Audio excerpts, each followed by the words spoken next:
What are some of the other ones that you've helped people find where it was just like chef's kiss, kind of beautiful differentiators that really worked out well? One was, in fact, this is the one where I talk about the sequence, the email sequence that landed this client $70,000 contract.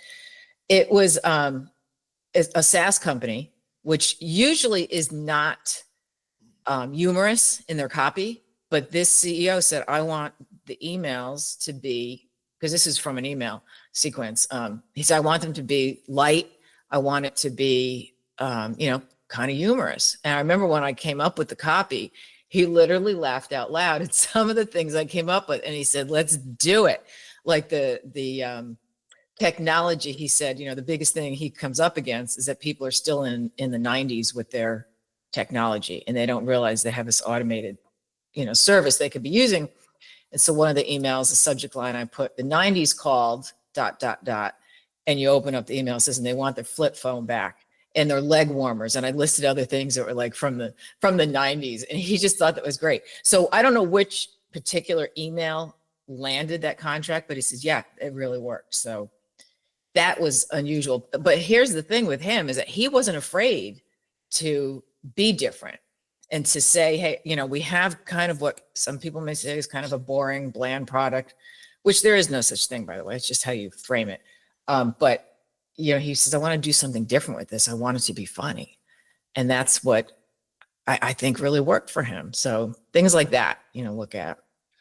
Yeah, I think there is that kind of that fear in a lot of leadership of, or especially like in when you're creating content, that people don't want to push the bounds too far. They don't want to be too different because they fear that if they try something risky and it doesn't work, they're going to be